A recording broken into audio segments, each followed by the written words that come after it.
ನಮಸ್ಕಾರ. ಯಾವ ಫೋಟೋಗಳನ್ನ ನೀವು ನೋಡಿದ್ರೋ ಅದು ಜುಲೈ 25ರದ್ದು. ಈ ಲಾಠಿಗಳನ್ನ 3 ವಾರಗಳ ಹಿಂದೆ ಬೀಸಲಾಗಿತ್ತು. ವರ್ಕರ್ಗಳ ಈ ರಕ್ತ ಎಷ್ಟೋ ದಿನಗಳ ಹಿಂದೆ ಹರಿದಿತ್ತು. ಆದರೆ ಈ ಫೋಟೋಗಳ ಗುರುತು ಇವತ್ತಿಗೂ ದೇಶದ ಜನತೆಯ ಹೃದಯ ಮತ್ತೆ ಮನಸ್ಸಿನಲ್ಲಿ ಅಚ್ಚೊತ್ತಿದೆ.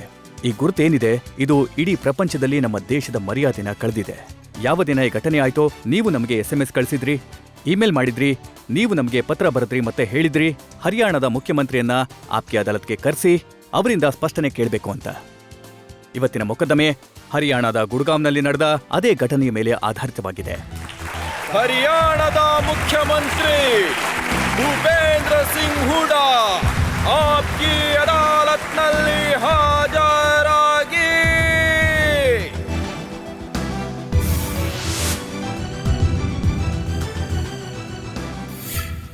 ಎಲ್ಲಕ್ಕಿಂತ ಮೊದಲು ಆಪ್ಕಿ ಅದಾಲತ್ನಲ್ಲಿ ಜನತಾ ಮೊಕದ್ದಮೆ ಶುರು ಮಾಡೋದಕ್ಕಿಂತ ಮುಂಚೆ, ಆರೋಪಗಳು ಮತ್ತೆ ಪ್ರಶ್ನೆಗಳ ಸುರಿಮಳೆ ಶುರು ಮಾಡೋದಕ್ಕಿಂತ ಮುಂಚೆ ಇವತ್ತಿನ ಜಡ್ಜ್ ಅನುಪಮ್ ಗೋಸ್ವಾಮಿ ಅವರ ಅನುಮತಿ ಕೇಳೋಣ ಇವತ್ತಿನ ಮೊಕದ್ದಮೆ ಶುರು ಮಾಡೋದಕ್ಕೆ. ವಿಚಾರಣೆ ಶುರು ಮಾಡಿ.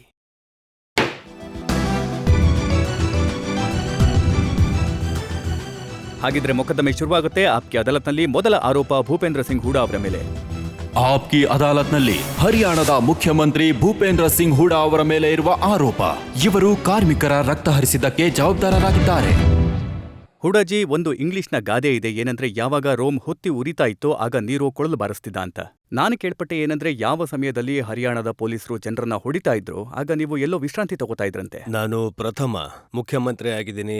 ಯಾರು ಅದೇ ಸಮಯದಲ್ಲಿ ಕೆಲವು ಗಂಟೆಗಳಲ್ಲಿ ಅಲ್ಲಿಗೆ ಆಸ್ಪತ್ರೆಗೆ ಹೋಗಿದ್ದೆ. ಎಲ್ಲಿ ಪೊಲೀಸ್ ಲಾಠಿ ಚಾರ್ಜ್ ಆಗ್ತಿತ್ತೋ ಅಲ್ಲಿಗೆ, ಯಾರಿಗೆ ಏಟ್ ಬಿದ್ದಿತ್ತೋ ಅಲ್ಲಿಗೆ. ತಕ್ಷಣ ನಾನು ಅದೇ ಟೈಮ್ ಗುಡ್ಗಾಂವ್ಗೆ ತಲುಪಿದ್ದೆ ಮತ್ತು ಗುಡ್ಗಾಂವ್ನ ಸೋನಾ ಆಸ್ಪತ್ರೆಯಲ್ಲಿ ಏನಿದ್ರು. ಸತ್ಯ ಏನಂದ್ರೆ ಕಾಂಗ್ರೆಸ್ನ ಅಧ್ಯಕ್ಷೆ ಸೋನಿಯಾ ಗಾಂಧಿ ಅವರು ಯಾವಾಗ ಹಾಸ್ಪಿಟಲ್ಗೆ ಹೋಗೋದಕ್ಕೆ ಸಿದ್ಧರಾಗ್ತಿದ್ದಾರೆ ಅಂತ ಗೊತ್ತಾಯ್ತು ಆಗ ನೀವು ಹೋದ್ರಿ.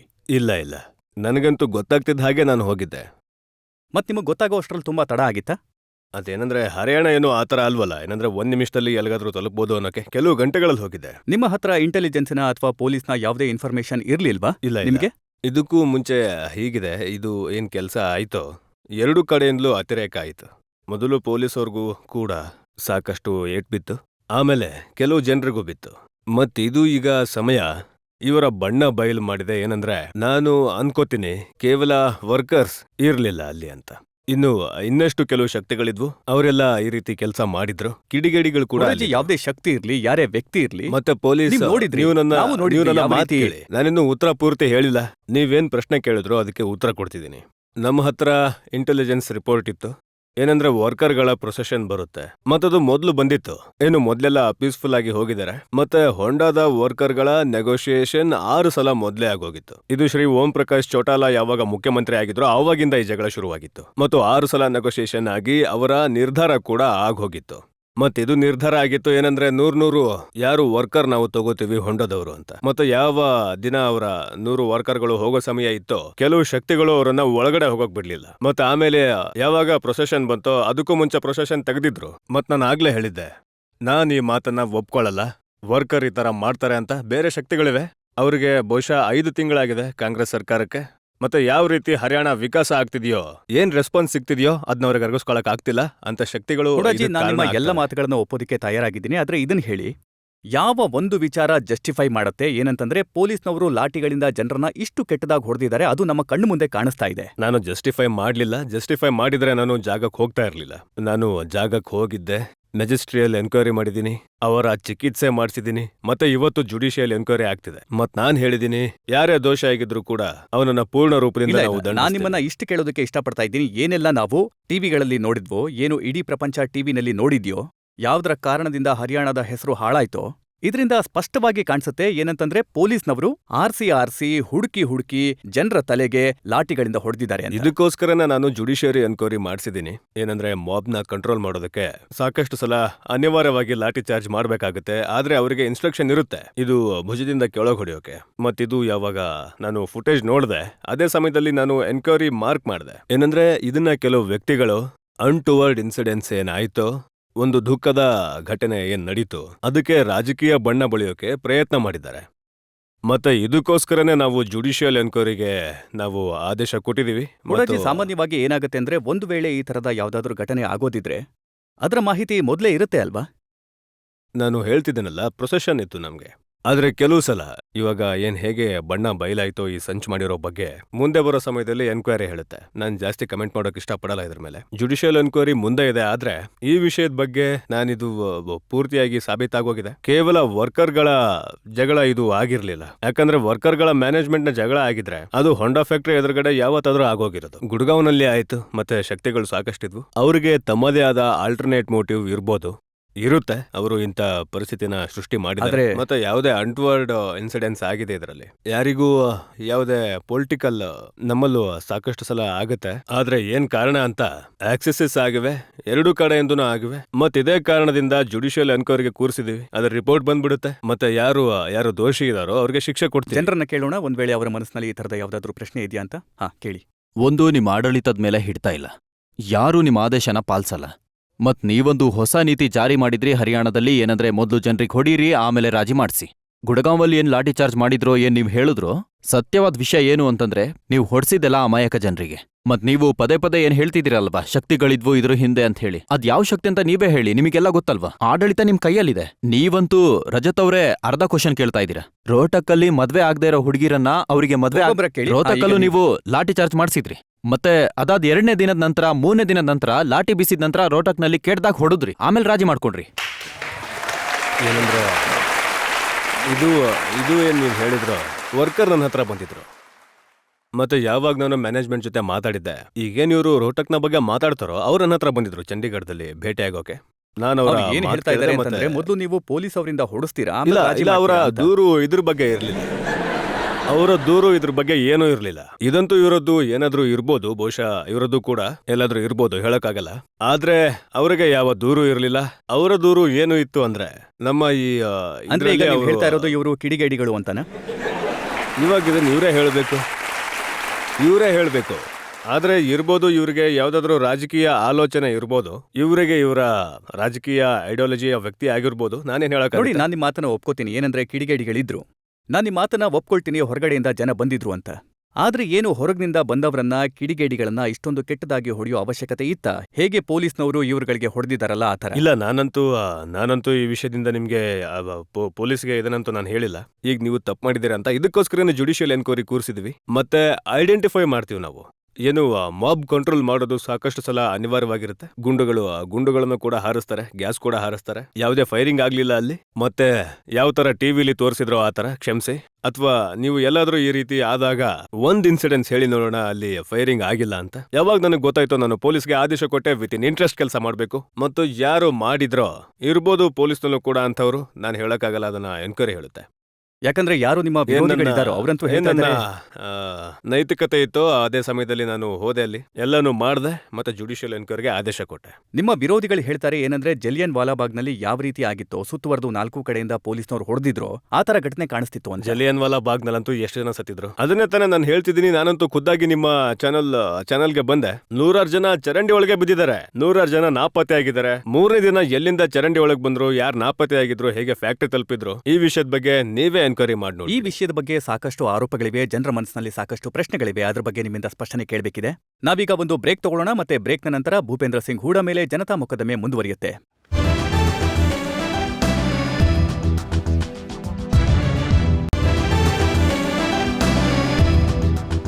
ಆಪ್ಕಿ ಅದಾಲತ್ನಲ್ಲಿ ಇವತ್ತು ಜನರ ಆರೋಪಗಳು ಮತ್ತು ಪ್ರಶ್ನೆಗಳ ಸುಳಿಯಲಿದ್ದಾರೆ ಹರಿಯಾಣದ ಮುಖ್ಯಮಂತ್ರಿ ಭೂಪೇಂದ್ರ ಸಿಂಗ್ ಹೂಡಾ.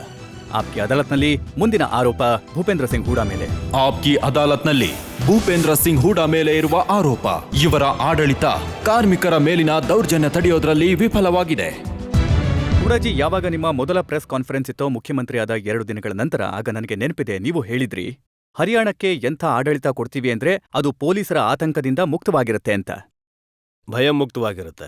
ಹೌದು, ಭಯಮುಕ್ತವಾಗಿರುತ್ತೆ. ಕೇವಲ ಪೊಲೀಸ್ ಅಲ್ಲ, ಅಪರಾಧಿಗಳು ಮತ್ತೆ ಯಾರು ಕೆಲವು ಅಂತ ಸರ್ಕಾರಿ ತಂತ್ರದ ಜೊತೆ ಸೇರಿ ಅವರ ರಕ್ಷಣೆಯಲ್ಲಿ ಏನು ಅಪರಾಧ ಆಗಿತ್ತೋ, ಇವತ್ತು ಹರಿಯಾಣದಲ್ಲಿ ಈ ರೀತಿ ಅಪರಾಧ ಆಗ್ತಾ ಇಲ್ಲ. ಮತ್ತೆ ಜನರಿಗೆ ಹರಿಯಾಣ ಸರ್ಕಾರದ ಮೇಲೆ ವಿಶ್ವಾಸ ಬಂದಿದೆ. ನೀವು ಈ ಮಾತನ್ನ ಒಪ್ಕೋತೀರಾ? ಏನಂದ್ರೆ, ನೀವು ಏನು ವಾಗ್ದಾನ ಮಾಡಿದ್ರೋ ದೌರ್ಜನ್ಯ ಆಗಲ್ಲ ಅಂತ, ಆ ವಾಗ್ದಾನವನ್ನ ಉಳಿಸ್ಕೊಳ್ಳೋದ್ರಲ್ಲಿ ನೀವು ಯಶಸ್ವಿ ಆಗಿಲ್ಲ? ಇಲ್ಲ, ನಾನು ಯಶಸ್ವಿ ಆಗಿದ್ದೀನಿ. ಒಂದ್ ವೇಳೆ ಯಾರಾದ್ರೂ ತಪ್ಪು ಮಾಡ್ತಾರೆ ಅಂದ್ರೆ ಅವನಿಗೆ ಶಿಕ್ಷೆ ಕೂಡ ಆಗುತ್ತೆ. ಯಾವ ಕಡೆಯಿಂದ ತಪ್ಪಿದೆ, ವಿಫಲತೆ ಆವಾಗ ಆಗುತ್ತೆ. ಅಂದ್ರೆ ಯಾವಾಗ ಜುಡಿಷಿಯಲ್ ಎನ್ಕ್ವೈರಿ ಯಾವ್ದಾದ್ರು ರಿಪೋರ್ಟ್ ಬರುತ್ತೋ, ಯಾರು ದೋಷಿ ಆಗಿರ್ತಾನೋ ಅವನಿಗೆ ಶಿಕ್ಷೆ ಕೊಡದೇ ಇದ್ದಾಗ, ಆವಾಗ ನಾನು ಅನ್ಕೋತೀನಿ. ಹೂಡಾಜಿ, ಈ ಆರೋಪ ನಂದಲ್ಲ. ಈ ಆರೋಪ ನಿಮ್ಮ ಪಾರ್ಟಿಯ ಅಧ್ಯಕ್ಷೆ ಸೋನಿಯಾ ಗಾಂಧಿ ಅವರದ್ದು. ಯಾವ ಸಮಯದಲ್ಲಿ ಅವರು ಈ ಘಟನೆ ಆಯಿತು ಅದರ 2 ದಿನದ ನಂತರ ಯಾವಾಗ ಅವರು Congress parliamentary party meeting address ಮಾಡಿದ್ರು ಅವ್ರು ಹೇಳಿದ್ರು ಹರಿಯಾಣ ಸರ್ಕಾರ ತನ್ನ ಜವಾಬ್ದಾರಿಗಳನ್ನ ಸರಿಯಾದ ರೀತಿಯಲ್ಲಿ ನಿಭಾಯಿಸೋದಕ್ಕೆ ಆಗ್ಲಿಲ್ಲ ಅಂತ. ನಾನು ಇದು ಪತ್ರಿಕೆಯಲ್ಲಿ ಬಂದಿರೋ ವಾರ್ತೆ ಆಗಿರುತ್ತೆ. ಈ ವಿಷಯ ಸರಿ ಇದೆ. ಕಾಂಗ್ರೆಸ್ ಅಧ್ಯಕ್ಷರಿಗೆ ಈ ವಿಷಯದಿಂದ ಅವ್ರಿಗಂತೂ ಇದ್ದೇ ಇದೆ. ಅವ್ರು ಇಷ್ಟಪಡ್ತಾರೆ ಶಾಂತವಾದ ವಾತಾವರಣ ಇರ್ಲಿ ಅಂತ. ಮತ್ತು ಅವ್ರು ಹೇಳಿದ್ರು ಇಷ್ಟಪಟ್ರು ಏನಂದ್ರೆ ನೋಡಿ, ಯಾಕಂದ್ರೆ ಈ ಕಾಂಗ್ರೆಸ್ ಪಾರ್ಟಿ ಜನಹಿತದ ಪಾರ್ಟಿ ಆಗಿದೆ, ಕಾರ್ಮಿಕರ ಹಿತದ ಪಾರ್ಟಿ ಆಗಿದೆ, ಬಡವರ ಹಿತದ ಪಾರ್ಟಿ ಆಗಿದೆ. ಹಾಗಾಗಿ ಅವರ ಮಾತನ್ನ ನಾವು ಕೇಳಿದ್ವಿ, ಮತ್ತೆ ನೆಗೋಷಿಯೇಷನ್ ಆಯ್ತು, ಯಶಸ್ವಿ ಆಯ್ತು ಕೂಡ. ಇದು ಅನ್ಟುವರ್ಡ್ ಇನ್ಸಿಡೆನ್ಸ್ ಆಯ್ತು. ಅವಾಗ್ಲೇ ನಾನು ನಿಮಗೆ ಹೇಳಿದ್ನಲ್ಲ, ಇದು ಕೇವಲ ವರ್ಕರ್ ಮತ್ತೆ ಮ್ಯಾನೇಜ್ಮೆಂಟ್ ಜಗಳ ಆಗಿರ್ಲಿಲ್ಲ. ಇದರಲ್ಲಿ ಇನ್ನು ಕಿಡಿಗೇಡಿಗಳಿದ್ರು. ಈಗ ರಿಪೋರ್ಟ್ ಆದ್ರೆ ಇದು ಒಂದು 3 ದಿನದ ತಿಂಗಳ ವಿಷಯ ನಂತರ ಆಗಿರ್ಲಿಲ್ಲ. ರಿಪೋರ್ಟ್ ಬಂದ್ಬಿಡುತ್ತೆ. ಆವಾಗ ನಾನು ನಿಮಗೆ ಹೇಳ್ತೀನಿ. ರಿಪೋರ್ಟ್ಗೋಸ್ಕರ ಖಂಡಿತ ಕಾಯ್ತೀವಿ ಹೌದು. ನಾವು. ಆದ್ರೆ ಪ್ರಶ್ನೆ ಏನು ಅಂತಂದ್ರೆ, ಹೇಗೆ ಮೊದಲನೇ ದಿನ ಲಾಠಿ ಚಾರ್ಜ್ ಆಯ್ತು ಅದರ ಮುಂದಿನ ದಿನ ಯಾವಾಗ ಜನರು ಹಾಸ್ಪಿಟಲ್ಗೆ ಹೋದ್ರು ತಮ್ಮ ಕಡೆಯವ್ರನ್ನ ಭೇಟಿ ಆಗೋದಕ್ಕೆ ಮತ್ತೆ ಪೊಲೀಸ್ ಸ್ಟೇಷನ್ಗೆ ಹೋದ್ರು, ಆಗ ಮತ್ತೆ ಅವ್ರಿಗೆ ಹೊಡೆದ್ರು. ಇಲ್ಲ, ಇದು ತಪ್ಪು. ಹೌದು, ಕೆಲವು ಕಿಡಿಗೇಡಿಗಳು ಆಸ್ಪತ್ರೆಯ ಹೊರಗೆ ನಿಂತಿದ್ರು. ಯಾರು ಹೋಗ್ತಿದ್ರು ಅವ್ರಿಗೆ ಹೇಳ್ತಿದ್ರು ಏನಂದ್ರೆ ಆ ತರದ ಯಾವ ಹೊಡೆದಾಟನೂ ಆಗಿಲ್ಲ. ಮತ್ತೆ ಯಾರು ಮಾರ್ಕ್ಸ್ವಾದಿ ಲೀಡರ್ ಏನಿದ್ದಾರೆ ಅವ್ರು ಹೇಳಿದ್ರು ಏನಂದ್ರೆ ಯಾವ ರೀತಿ ಊಟ ಜನರಿಗೆ ಸಿಕ್ತೋ ಹಾಸ್ಪಿಟಲ್ನಲ್ಲಿ, ಯಾವ ರೀತಿ ಔಷಧಿಗಳು ಅವ್ರಿಗೆ ಸಿಕ್ತೋ ಅದನ್ನ ಇಟ್ಕೊಂಡು ತುಂಬಾ ಆಕ್ಷೇಪ ಇತ್ತು ಅವರಿಗೆ. ಔಷಧಿ ಖಂಡಿತ ಸರಿಯಾಗಿ ಸಿಕ್ಕಿದೆ. ನಾನು ಸ್ವತಃ ಹಾಸ್ಪಿಟಲ್ಗೆ ಹೋಗಿದ್ದೆ. ಊಟ ಖಂಡಿತ ಸರಿಯಾಗಿ ಸಿಗ್ತಿತ್ತು. ಮತ್ ನೀವು ಹರಿಯಾಣದ ಜನರ ಬಗ್ಗೆನೂ ಮತ್ತೆ ಆಡಳಿತದ ಬಗ್ಗೆ ತಿಳ್ಕೊಂಡಿದ್ದೀರಾ. ಇವರೆಲ್ಲ ವರ್ಕರ್ಗಳಾಗಿದ್ರು. ಒಂದ್ ವೇಳೆ ಯಾರು ಕ್ರಿಮಿನಲ್ ಆಗಿದ್ರು ಅವ್ರು ಕೂಡ ಜೈಲ್ನಲ್ಲಿದ್ರು. ಅವ್ರು ಕೂಡ ಒಂದ್ ವೇಳೆ ಹೇಗೆ ಊಟ ತೋರಿಸಿದ್ರು ಅದನ್ನ ಕೂಡ ತಿನ್ನಲ್ಲ ಜೈಲ್ನಲ್ಲಿ, ಹರಿಯಾಣದಲ್ಲಿ. ಆದ್ರೆ ಇದಂತೂ ನಿಮ್ಗೆ ಗೊತ್ತಿದೆ ಅಲ್ವಾ, ಅವ್ರು ತೋರಿಸಿದ್ರು ಅಲ್ವಾ ಯಾವ ತರ. ಈಗೀಗ ಅವ್ರು ಏನ್ ತೋರಿಸಿದ್ರು, ಯಾಕೆ ತೋರಿಸಿದ್ರು ಅದನ್ನ ಅವರೇ ಹೇಳ್ಬೇಕು. ನೀವೇ ಕೇಳಿ ಯಾವತ್ತಾದ್ರೂ. ನಾನೇನ್ ನೋಡಿದಿನೋ ಅದನ್ನ ನಾನು ಹೇಳ್ತೀನಿ. ನನಗಿಂತ ಏನು ಗೊತ್ತಿಲ್ಲ ಸಾಕಷ್ಟು ಅವ್ರಿಗೆ. ಜನರು ಇದನ್ನ ಹೇಳ್ತಾರೆ. ಯಾಕಂದ್ರೆ ನೀವು ಮೊದಲು ಯಾವತ್ತೂ ಆಡಳಿತದಲ್ಲಿ ಇರ್ಲಿಲ್ಲ, ನೀವು ಯಾವತ್ತೂ ಕೂಡ ಮೊದಲು ಮಂತ್ರಿ ಆಗಿರ್ಲಿಲ್ಲ, ನೀವು ಸರ್ಕಾರ ನಡೆಸುವಂತ ಯಾವುದೇ ಹುದ್ದೆನಲ್ಲಿ ಇರ್ಲಿಲ್ಲ, ಅದಕ್ಕೆ ಪರಿಸ್ಥಿತಿನ ನಿಭಾಯಿಸಕ್ಕಾಗ್ಲಿಲ್ಲ ನಿಮ್ಮಿಂದ ಅಂತ. ಈಗ ಇದನ್ನ ನೀವು ಹರಿಯಾಣದಲ್ಲಿ ಬಂದು ನೋಡಿ. ಇವತ್ತು ಪ್ರತಿಯೊಬ್ಬ ವ್ಯಕ್ತಿಗೂ ಕಾನ್ಫಿಡೆನ್ಸ್ ಇದೆ. ಏನು ವಿಶ್ವಾಸ ಹೋಗಿತ್ತಲ್ಲ ಜನರದ್ದು, ಇವತ್ತು ಆ ವಿಶ್ವಾಸ ಬಂದಿದೆ. ಅದಕ್ಕೆ ತಾನೇ ಇಷ್ಟೊಂದು ಹೂಡಿಕೆ ಬರ್ತಿದೆ, ನಮಗೆ ಇಷ್ಟೊಂದು ಆಫರ್ಸ್ ಬರ್ತಿವೆ, ಇಷ್ಟೊಂದು ಅಭಿವೃದ್ಧಿ ಕೆಲಸ ಆಗ್ತಿವೆ. ಜನರಿಗೆ ಸತ್ಯ ಗೊತ್ತಿದೆ. ಜನರು ಏನು ಟಿವಿನಲ್ಲಿ ನೋಡಿದ್ರು ಅದು ಸತ್ಯ ಅಲ್ವಾ? ಏನು ನೀವು ಹೇಳ್ತಿದ್ದೀರೋ ಅದು ಸತ್ಯನಾ? ಅದನ್ನು ಕೂಡ ಹೇಳ್ತೀನಿ ಖಂಡಿತವಾಗಿ. ಒಂದ್ ವೇಳೆ ಯಾವ್ದಾದ್ರು ಅಂತ ವಿಷಯ ಇದ್ರೆ ನೋಡಿ, ಅತಿರೇಕ ಆಗಿದೆ. ನಾನು ಈ ವಿಷಯನ ಯಾವತ್ತೂ ಅದಕ್ಕೆ ಜುಡಿಷಿಯಲ್ ಎನ್ಕ್ವೈರಿ ನಾನು ಕೋರಿಸಿದ್ದೀನಿ. ಒಂದ್ ವೇಳೆ ನನಗೆ ಈ ಭರವಸೆ ಇದ್ದಿದ್ರೆ ಏನಂದ್ರೆ ಅತಿರೇಕ ಆಗಿಲ್ಲ ಅಂತ. ಆದ್ರೆ 2 ಕಡೆಯಿಂದ ಅತಿರೇಕ ಆಗಿದೆ. ಯಾರು ದೋಷಿ ಆಗಿದ್ದಾನೋ ಅವನಿಗೆ ಶಿಕ್ಷೆ ಕೊಡ್ತೀವಿ. ಯಾವಾಗೆಲ್ಲ ನೀವು ಅತಿರೇಕದ ಬಗ್ಗೆ ಮಾತಾಡ್ತಿರೋ ನೀವು ಜೊತೆಯಲ್ಲಿ ಒಂದು ಅರ್ಧ ಸೆಂಟೆನ್ಸ್ ಆಡ್ ಮಾಡ್ಬಿಡ್ತೀರಿ ಏನಂದ್ರೆ 2 ಕಡೆಯಿಂದ ಆಗಿದೆ ಅಂತ. ನೀವ್ ಹೇಳ್ತಾ ಇದ್ದೀರಾ ಯಾರು ಜನರು ಪೆಟ್ಟು ತಿಂದ್ರು, ಪೊಲೀಸ್ನ ಲಾಠಿಗಳಿಂದ ಒದೆ ತಿಂದ್ರು, ಯಾರ ತಲೆ ಒಡೆದಿತ್ತೋ ಅವರು ಅತಿರೇಕ ಮಾಡ್ತಿದ್ರ? ಯಾರು ಇಲ್ಲ. ಮೊದಲು ಪೊಲೀಸರಿಗೂ ಕೂಡ ಏಟ್ ಬಿದ್ದಿದೆ. ಅವ್ರದ್ದು ಕೂಡ 2 ಕೈ ಮುರಿದಿವೆ. DSPದು 2 ಕೈ ಮುರಿದಿವೆ. ಇವಾಗ ಎನ್ಕ್ವೈರಿ ಹೇಳುತ್ತೆ ಏನು ಸತ್ಯ ಇದ್ದಾರೆ. ಆ ಸಮಯದಲ್ಲಿ ಅಲ್ಲಿ ಹಾಜರಿದ್ದವರು ನೀವು. ಸುಮಾರು 2 ಅಥವಾ 3 ಸಾವಿರ ಹತ್ತತ್ರ ವರ್ಕರ್ಸ್ ಇದ್ರು. ಮತ್ ಹಾಗಾದ್ರೆ ಆಡಳಿತದ ಹತ್ರ ಯಾವುದೇ CID ಅಥವಾ ಬೇರೆ ಯಾವುದೇ ಇಂಟೆಲಿಜೆನ್ಸ್ ಇರುತ್ತಲ್ವಾ? ಅವರು ಮಾನ್ಯ ಮುಖ್ಯಮಂತ್ರಿಜಿಗೆ ರಿಪೋರ್ಟ್ ಮಾಡಲ್ವಾ? ಇಷ್ಟೊಂದು ಜನರು ಸೇರಿದ್ದಾರೆ ಇಲ್ಲಿ. ನಗರದ ಮಧ್ಯದಲ್ಲೇ ಕಮಲಾ ನೆಹರು ಪಾರ್ಕ್ ಇದೆ. ಆದ್ರೂ ಕೂಡ ಅವರು ರೋಡ್ಗಳ ಮೇಲೆ ಹೋಗಿದ್ದಾರೆ. ಮತ್ ಹೋಗಿ ಕಲ್ಯಾಣಿ ಹಾಸ್ಪಿಟಲ್ ಮುಂದೆ ಅಲ್ಲಿ ಅವ್ರ ಮೇಲೆ ಪರಸ್ಪರ ಪೊಲೀಸ್ ಜೊತೆ ಜಗಳ ಆಗಿದೆ. ಆದ್ರೆ ಆದ್ಮೇಲೂ ಕೂಡ DC ಸಾಬ್ ಅವರು ಈ ಆದೇಶ ಕೊಟ್ರು ಏನಂದ್ರೆ ಮಿನಿ ಸೆಕ್ಟರಿಗೆ ಬನ್ನಿ, ಅಲ್ಲಿ ನಿನ್ ಜೊತೆ ರಾಜಿ ಮಾಡ್ಕೋತೀವಿ ಅಂತ. ಅಲ್ಲಿ ಎಲ್ಲರನ್ನೂ ಸೇರಿಸಿ ಅದಾದ್ಮೇಲೆ ಪೊಲೀಸರು ಯಾವ ರೀತಿ ಹೊಡೆದಿದ್ದಾರಂದ್ರೆ ಹೇಗೆ ಹೇಳೋಣ ನಾವು ನಿಮ್ಗೆ? ಹೇಗೆ ಟಿವಿಲಿ ನೋಡಿದೀವಿ. ತುಂಬಾ ದುಃಖ ಆಯ್ತು. ನಾನು ಸ್ವತಃ ಹೇಳ್ತಿದ್ದೀನಿ, ನಿಮ್ಗೆ ಎಷ್ಟು ದುಃಖ ಇದೆಯೋ ನನಗೂ ಅಷ್ಟೇ ಇದೆ. ಯಾವ ರಾಜ್ಯದ ಚೀಫ್ ಮಿನಿಸ್ಟರ್ ಇಷ್ಟಪಡ್ತಾನೆ ಏನಂದ್ರೆ ಅವನ ರಾಜ್ಯದಲ್ಲಿ ಈ ತರದ ಘಟನೆ ನಡೀಲಿ ಅಂತ? ಇಲ್ಲ, ಆದ್ರೆ ಅಲ್ಲಿ ಏನ್ ನಡೆದಿದೆ ಅದ್ರ ಬಗ್ಗೆ ಜುಡಿಷಿಯಲ್ ಎನ್ಕ್ವೈರಿ ನಾವು ಮಾಡಿದ್ವಿ. ಅವ್ರು ಏನು ಕೇಳ್ತಾ ಇದ್ದಾರೆ ಅಂತಂದ್ರೆ, ಏನು ನಿಮ್ಮ ಇನ್ಫಾರ್ಮೇಶನ್ ಸಿಸ್ಟಮ್ ಪೂರ್ತಿಯಾಗಿ ಫೇಲ್ ಆಗೋಗಿತ್ತಾ? ನಿಮಗೆ ಇದರದ್ದು ಯಾವುದೇ ಸುಳಿವು ಇರ್ಲಿಲ್ವಾ? ನಾನು ನಿಮಗೆ ಹೇಳ್ತೀನಿ, ಇಂಟೆಲಿಜೆನ್ಸ್ ಎಕ್ಸಿಸ್ಟ್ ಆಗಿರ್ಲಿಲ್ವಾ? ನಾನು ಹೇಳ್ಬಿಟ್ಟಿದ್ದೀನಿ. CID ಕೆಲಸ ಮಾಡ್ತಿರ್ಲಿಲ್ವಾ? ನಾನ್ ನಿಮ್ಗೆ ಹೇಳ್ಬಿಟ್ಟಿದ್ದೀನಿ. ನೀವು ಪ್ರಶ್ನೆ ಕೂಡ ಕೇಳಿದ್ರಿ. ನಮ್ಮ ಹತ್ರ ಇನ್ಫಾರ್ಮೇಶನ್ ಇತ್ತು. ಮುಂಚೆನೂ ಕೂಡ ಪ್ರೊಸೆಷನ್ ಬಂದಿದೆ. ಮುಂಚೆನೂ ಕಾರ್ಮಿಕರು ಬಂದಿದ್ದಾರೆ. ಪೀಸ್ಫುಲ್ ಆಗಿ ಹೋಗೋದ್ರಲ್ಲಿ ಯಾವುದೇ ಸಮಸ್ಯೆ ಇರಲಿಲ್ಲ. ಇಲ್ದಿದ್ರೆ ಹೊರಗಡೆ ಮೊದಲನೇ ತಡೆದ್ಬಿಡ್ತಿದ್ರು. ಮತ್ತಿದು ಕೇವಲ ವರ್ಕರ್ಗಳ ಕೆಲಸ ಅಲ್ಲ. ನಾನ್ ಪದೇ ಹೇಳ್ತೀನಿ, ಜನರು ಏನ್ ಕೇಳೋದಕ್ಕೆ ಅಂದ್ರೆ ಇದು ಈ ಇನ್ಫಾರ್ಮೇಶನ್ ಇರ್ಲಿಲ್ಲ. ಏನಂದ್ರೆ ಅಲ್ಲಿ ಈ ರೀತಿಯ ಕಿಡಿಗೇಡಿಗಳು ಬರ್ತಾರೆ ಅಂತ, ಮತ್ತೆ ಅವರು ನೌಕರರನ್ನ ಹೊಡಿತಾರೆ, ಮತ್ತೆ ಶಾಂತಿ ಭಂಗ ಮಾಡ್ತಾರೆ ಅಂತ ಇನ್ಫಾರ್ಮೇಶನ್ ಇರ್ಲಿಲ್ಲ. ಇದಿತ್ತು ಏನಂದ್ರೆ ವರ್ಕರ್ಸ್ ಬರ್ತಾರೆ, ವರ್ಕರ್ಸ್ಗಳಿಗೆ ನಾವು, ಯಾಕಂದ್ರೆ ವರ್ಕರ್ಸ್ಗಳಿಗೆ ಅಂತ ಕೆಲಸನ ನನ್ನ ಪ್ರಕಾರ ಮಾಡೋಕ್ಕಾಗಲ್ಲ. ಮತ್ತೆ ಪೊಲೀಸ್ ಕೂಡ ಇದನ್ನೇ ಅನ್ಕೊಂಡಿದ್ರು. ಸ್ವತಃ ಹೇಳ್ತಾ ಇದ್ದೀರಾ ಕೆಲವು ಕಿಡಿಗೇಡಿಗಳಿದ್ರು, ನೀವು ಸ್ವತಃ ಹೇಳ್ತಾ ಇದ್ದೀರಾ ಸಂಚಿತ್ತು, ಮತ್ತೆ ನೀವ್ ಹೇಳ್ತಾ ಇದ್ದೀರಾ ಕೆಲವು ಜನರು ಪೊಲೀಸ್ ಮೇಲೆ ದಾಳಿ ಮಾಡಿ ಅವರನ್ನ ಪ್ರಚೋದಿಸಿದ್ರು. ಇದನ್ನ ಗುಪ್ತಾಜಿ ಕೂಡ ಹೇಳಿದ್ದಾರೆ. ಗುಪ್ತಾಜಿ ಕೂಡ ಹೇಳಿದ್ದಾರೆ. ಈಗ ಅವ್ರ ಪ್ರಶ್ನೆಗೆ intelligence- ನೀವು ಉತ್ತರ ಕೇಳ್ತಿದ್ದೀರಾ? ಇಲ್ಲ, ಅವ್ರು ನಾನು ಸ್ವತಃ ಅದಕ್ಕೆ ಹೇಳ್ತಿದ್ದಾರೆ ಈ ನಿಮ್ಮನ್ನ- ಮಾತನ್ನ. ನೋಡಿ, ಗುಪ್ತಾಜಿ ಕೂತಿಲ್ಲ ಅಲ್ವಾ ಅದಾಲತ್ನಲ್ಲಿ, ಇವತ್ತು ನೀವಲ್ವಾ ಕೂತಿರೋದು? ಅಯ್ಯೋ, ಅದಕ್ಕೆ ಅವ್ರ ತಾನೇ ಕೇಳ್ತಿರೋದು ಪ್ರಶ್ನೆ, ಅವ್ರ ಇಲ್ಲ. ತಾನೇ ಕೇಳ್ತಿರೋದು. ಅವ್ರ ನನ್ನ- ಪ್ರಶ್ನೆನ ನೀವು ಮುಂದಕ್ಕೆ ಬೆಳೆಸ್ತಿದ್ದೀರಾ. ನಾನವರ ಪ್ರಶ್ನೆನಲ್ಲಿ ಇಷ್ಟನ್ ಮಾತ್ರ ಕೇಳ್ತಾ ಇದ್ದೀನಿ. ಒಂದು ವೇಳೆ ಏನಾದ್ರೂ ಸಂಚಿದ್ರೆ, ಇದನ್ನಂತೂ ನೀವು ಕೂಡ ಹೇಳಿದ್ರಿ, ಕಿಡಿಗೇಡಿಗಳಿದ್ರು ಇದನ್ನೂ ಕೂಡ ಹೇಳಿದ್ರಿ, ಗಲಾಟೆ ಮಾಡುವಂತ ವ್ಯಕ್ತಿಗಳು ಬಂದಿದ್ರು, ಹೊರಗಿಂದ ಕಿಡಿಗೇಡಿಗಳು ಬಂದಿದ್ರು, ಅದು ಗೊತ್ತಿತ್ತು. ಹಾಗಿದ್ರೆ ಇಂಟೆಲಿಜೆನ್ಸ್ಗೆ, ಸಿಐಡಿಗೆ, ಪೊಲೀಸ್ನವರಿಗೆ ಇದ್ರ ಮಾಹಿತಿ ಇರ್ಲಿಲ್ವಾ? ಇಲ್ಲ, ಇದು ಪ್ರೊಸೆಷನ್ ತರ ನಾನು ಹೇಳಿದ್ನಲ್ಲ, ಅವ್ರಿಗೆ ಮಾಹಿತಿ ಇತ್ತು. ಮತ್ತೆ ಮೊದಲು ಒಂದು ವಾರದ ಹಿಂದೆನೂ ಪ್ರೊಸೆಷನ್ ಇಲ್ಲ, ಮಾಡ್ಕೊಂಡು ಅಲ್ಲಿ ಕಿಡಿಗೇಡಿತನ ಬಂದಿದ್ರು. ಆಗುತ್ತೆ, ಇಲ್ಲ, ಸಂಚು ನಡೆಯುತ್ತೆ. ಇದು ಆಂಟಿಸಿಪೇಟೆಡ್ ಆಗಿರ್ಲಿಲ್ಲ. ಯಾಕಂದ್ರೆ ನಮ್ಮಲ್ಲಂತೂ ಈ ರೀತಿಯ ವರ್ಕರ್ ಇಲ್ಲ. ಮತ್ತೆ ಈ ರೀತಿ ಆಗುತ್ತೆ ಅನ್ನೋದು ಆಂಟಿಸಿಪೇಟೆಡ್ ಆಗಿರ್ಲಿಲ್ಲ. ಮತ್ತಿದೇ ಅವರಿಂದ ತಪ್ಪಾಗಿದೆ. ಮತ್ತಿದೇ ಈ ವಿಷಯಕ್ಕೇನೆ ಎನ್ಕ್ವೈರಿ ಕೂರಿಸಿದೀವಿ. ಜುಡಿಷಿಯರಿ ಮೇಲೆ ನಮ್ಗೆ ವಿಶ್ವಾಸ ಇದೆ. ಯಾವಾಗ ನೀವು ಜಡ್ಜ್ ಸಾಬ್ ಅವರನ್ನ ಕೂರಿಸಿದೀರಾ, ವಿಶ್ವಾಸ ಇದೆ ಅಲ್ವಾ, ಇವ್ರು ನಮ್ಗೆ ತೀರ್ಪು ಹೇಳ್ತಾರೆ, ನಾವು ಸರಿ. ಕೇಳ್ತೀವಿ. ಆದ್ರೆ ಇನ್ನೂ ಕೆಲವು ಆರೋಪಗಳು ನಮ್ಮ ಹತ್ರ ಇವೆ. ಒಂದು ಬ್ರೇಕ್ ತಗೊಳ್ಳೋಣ. ಬ್ರೇಕ್ನ ನಂತರ ಭೂಪೇಂದ್ರ ಸಿಂಗ್ ಹೂಡಾ ಮೇಲೆ ಜನತಾ ಮೊಕದ್ದಮೆ ಮುಂದುವರಿಯುತ್ತೆ.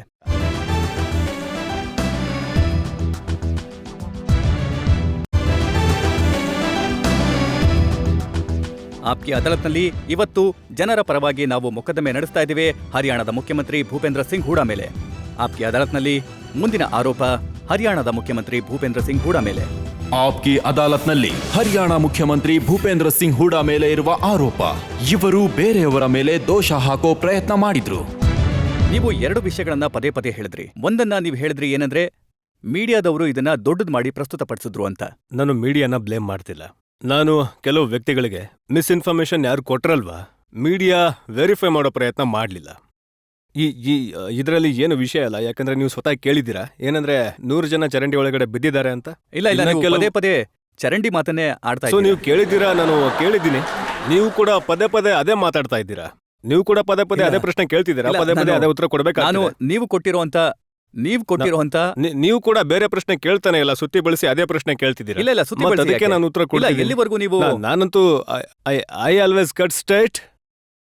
ಹುಡಾಜಿ ಯಾವ ಸಮಯದಲ್ಲಿ ನಾವು incidents ನಿಮ್ಮನ್ನ ಆಗಿತ್ತು? ಎದುರಿಸಕ್ಕಾಗಲ್ಲ. ನಾವ್ ಯಾಕೆ, ನೀವು ಪ್ರತಿದಿನ ಇಲ್ಲ. ಅನುಭವ ಪಡ್ಕೊಳ್ಳೋ ವ್ಯಕ್ತಿ ಇಲ್ಲ, ಆಗಿಲ್ಲ. ನೀವು- ನಾವಂತೂ ಸಾಮಾನ್ಯ ರೈತನ ಮಕ್ಕಳು, ನೇರವಾಗಿ ಮಾತಾಡ್ತೀವಿ, ಮನ್ಸಲ್ಲಿರೋದನ್ನೇ ನಾವು ಕೂಡ ಮಾತಾಡ್ತೀವಿ. ನೇರವಾಗಿ ಪ್ರಶ್ನೆ ಕೇಳ್ತೀವಿ, ಮತ್ತೆ ಬೇರೆ ಏನೂ ಇಲ್ಲ. ಆದ್ರೆ ಸತ್ಯ ಏನಂದ್ರೆ, ನೀವ್ ಹೇಳಿದ್ರಿ ಟಿವಿಯವರು ಅವಶ್ಯಕತೆಗಿಂತ ಜಾಸ್ತಿ ತೋರಿಸಿ ಜನರನ್ನ ಪ್ರಚೋದಿಸಿದ್ರು ಇಲ್ಲ, ಅಂತ. ನಾನಿದನ್ನ ದೊಡ್ಡದ್ ಮಾಡಿ ಹೇಳೋದಂತೂ ಮೀಡಿಯಾದ ಕೆಲಸ. ಏನನ್ಸುತ್ತೋ ಅದನ್ನ ಬರೀಲಿ ಅವರು, ಅದು ನಿಮ್ಮ ಇಂಡಿಪೆಂಡೆನ್ಸ್ ಆಗಿದೆ. ಆದ್ರೆ ನಾನು ಅದೇ ಸಮಯದಲ್ಲಿ ಅಲ್ಲಿ ತಲುಪಿದ್ದೆ. ಮತ್ ನಾನು ಈ ಹೇಳಿಕೆ ಕೊಟ್ಟಿದ್ದೆ ಮೀಡಿಯಾದ ಮುಂದೆ. ಇಷ್ಟು ಜನ ಗಾಯಗೊಂಡಿದ್ದಾರೆ, ಇಷ್ಟು ಜನ ಆಸ್ಪತ್ರೆಯಲ್ಲಿದ್ದಾರೆ, ಮತ್ತದು ತಪ್ಪು ಅಂತ ಸಾಬೀತಾದ್ರೆ ಪರವಾಗಿಲ್ಲ. ಅದ್ರ ನಂತರ ಕೂಡ ನಿಮ್ಮ ಸ್ಟ್ರಿಪ್ಸ್ ನಲ್ಲಿ 700 ಜನ ಗಾಯಗೊಂಡಿದ್ದಾರೆ ಅಂತಾನೆ ಬರ್ತಿತ್ತು. ಹಾಗಾಗಿ ನಮಗೆ ಇಷ್ಟಂತೂ ಅಧಿಕಾರ ಇದೆ. ಸರಿ ವಿಷಯ ಇಲ್ಲ, ಆದ್ರೆ ಮುಂದೆ ಯಾವಾಗೆಲ್ಲ ನೀವು ನಿಮ್ಮ ಮಾತನ್ನ ಹೇಳಿದ್ರು, ಮತ್ತೆ ಅದನ್ನು ಕೂಡ ಮೀಡಿಯಾದವ್ರು ತೋರಿಸಿದ್ರು. ಆದ್ರೆ ಏನು ಫೋಟೋಗಳನ್ನ ಮೀಡಿಯಾ ತೋರಿಸ್ತು, ಅದನ್ನ ನೋಡಿ ಜನರ ಮನಸ್ಸಲ್ಲಿ ಕೋಪ ಬಂತು, ಅದಂತೂ ಸುಳ್ಳಾಗಿರಲ್ಲ ಅಲ್ವಾ?